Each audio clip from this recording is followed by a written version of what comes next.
Annyeonghaseyo 여러분, kembali lagi di kelas dasar bahasa Korea bersama saya, Dewi.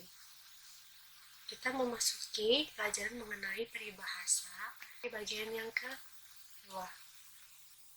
Peribahasa pertama kita hari ini, 계란으로 바위치기. 계란 artinya telur,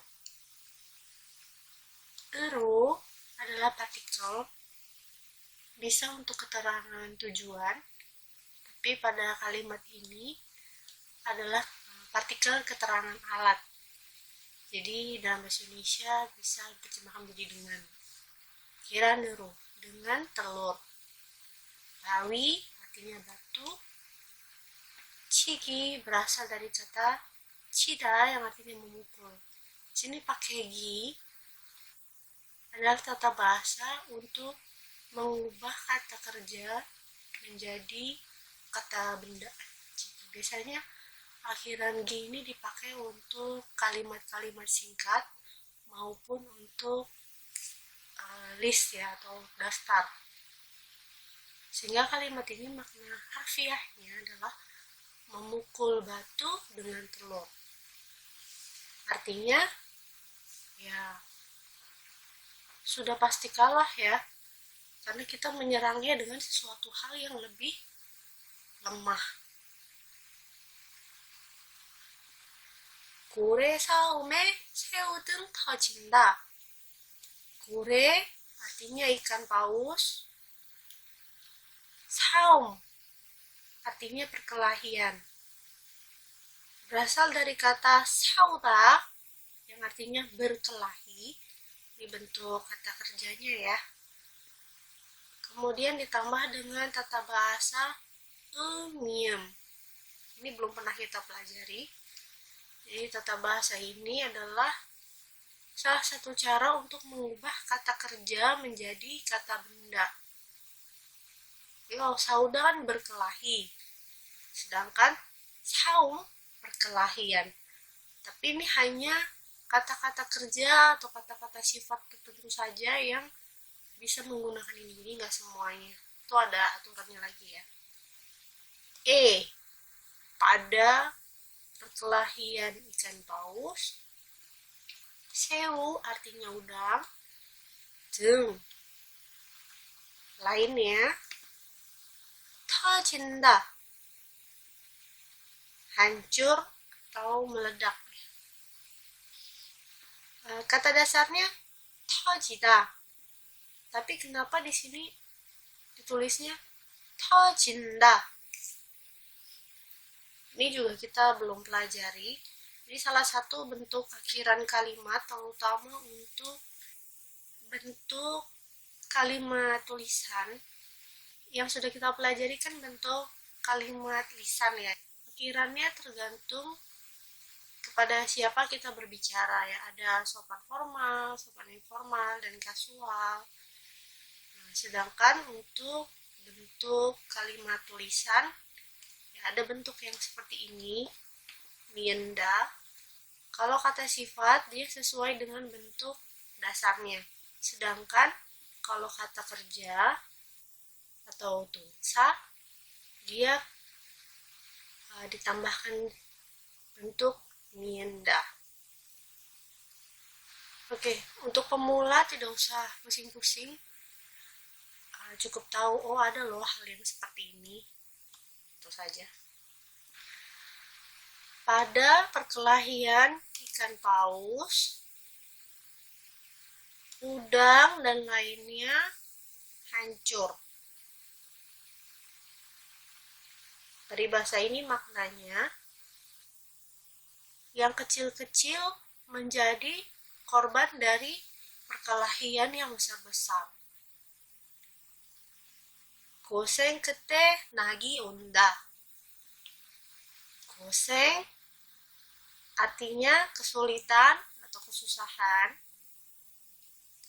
끝 akhir.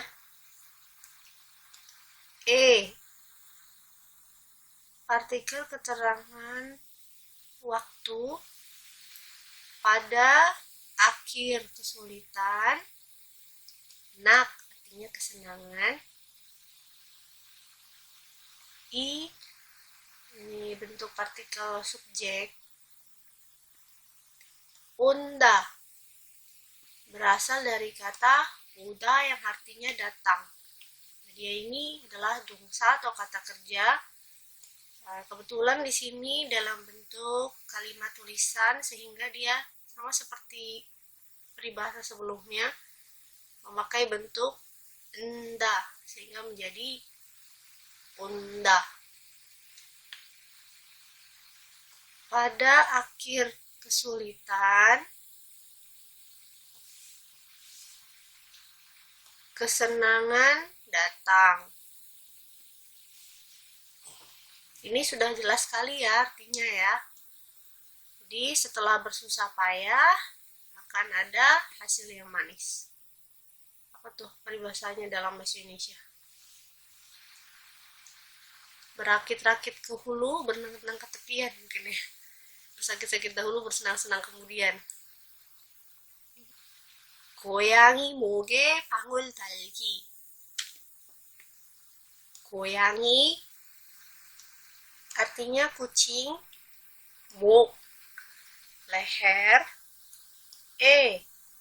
partikel keterangan tempat pada leher kucing.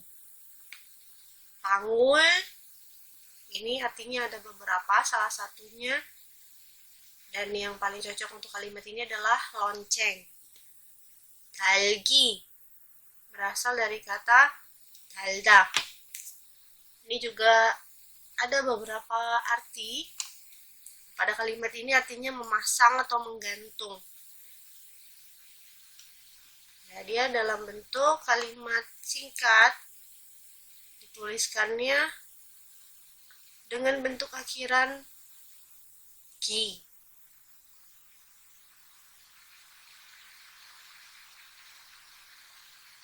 Mungkin ada teman-teman yang bertanya, kok bentuk akhirannya beda-beda sih? Ada yang bentuk akhirannya AO, ada yang bentuk akhirannya pakai bentuk tulisan, ada yang bentuk akhirannya pakai gi. Ini cuman kebiasaan orang Korea menghafal kalimatnya aja, tapi sebenarnya nggak masalah. Teman-teman mau ganti akhirannya ini ke bentuk yang lain juga boleh. Misalnya dalam kondisinya dia adalah kalimat lisan disampaikan kepada orang lain, itu mau teman-teman ganti akhirannya ke bentuk sopan formal, sopan informal, atau kasual itu juga boleh. Yang penting isi peribahasanya sama. Jadi jangan pusingin soal bentuk akhirannya. Oke, kita lihat artinya.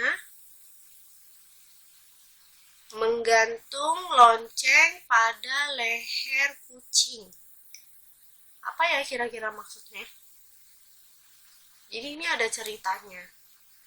Zaman dulu ada seekor tikus yang punya ide bagaimana kalau mereka menggantungkan lonceng di leher kucing supaya kalau misalnya si kucingnya itu datang, loncengnya itu kedengeran oleh para tikus sehingga mereka bisa cepat kabur. Ide yang bagus kan? Permasalahannya adalah sekarang tikus mana yang mau menggantungkan lonceng di leher kucing itu?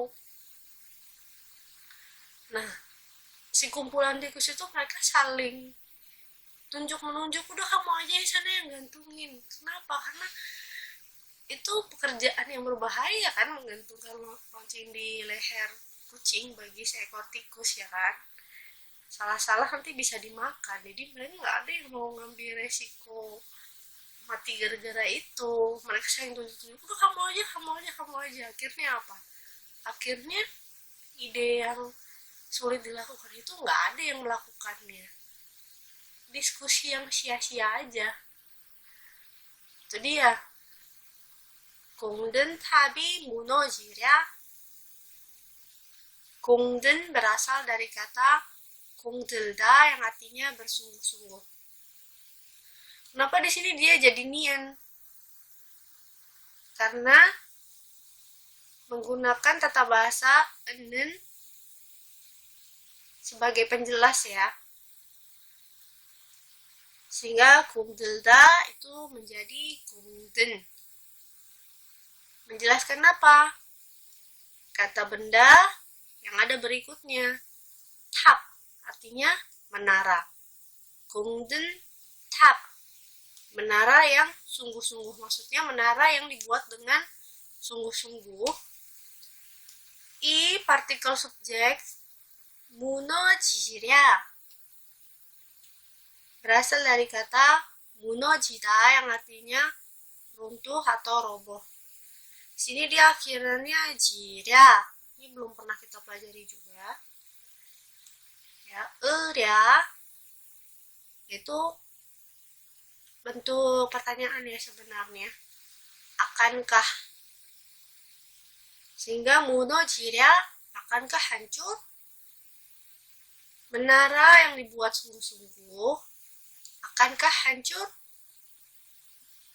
Pertanyaan yang bentuknya sangat meragukan. Jadi pada kalimat ini maksudnya menurut mereka menara yang dibangun dengan sungguh-sungguh itu tidak akan hancur. Akan kuat dan bertahan lama. Sehingga peribahasa ini artinya adalah kerja keras tidak akan sia-sia. Jadi kalau sungguh-sungguh hasilnya pasti akan bagus. Huguan artinya pejabat lama. Ini hanjaku yang artinya lama ya. Huguan pejabat lama. I partikel subjek Myeongwan artinya adalah pejabat andal. Ida ini bentuk dasar karena kalimatnya diakhiri dengan kata benda. Pejabat lama adalah pejabat yang andal. Orang-orang yang pernah bekerja atau berpengalaman di bidang tersebut, biasanya mereka lebih tahu apa yang harus dilakukan dibandingin orang-orang yang baru untuk menangani sebuah masalah di bidang apapun. Di sini pejabat ya, tapi hampir di semua bidang seperti itu kan. Kie kolmyan kikori, koe kolmyan kokori. Ki artinya ya kuping atau telinga. Keterangan tempat di telinga. Kolmyan berasal dari kata kolda yang artinya menggantung. Myan, ada yang masih ingat? Sudah pernah kita pelajari nih. Ya, tata bahasa yang artinya kalau. Ki kori. Ya, ki telinga, kori ini biasanya gantungan. Kori ya. Ki kori gantungan kuping.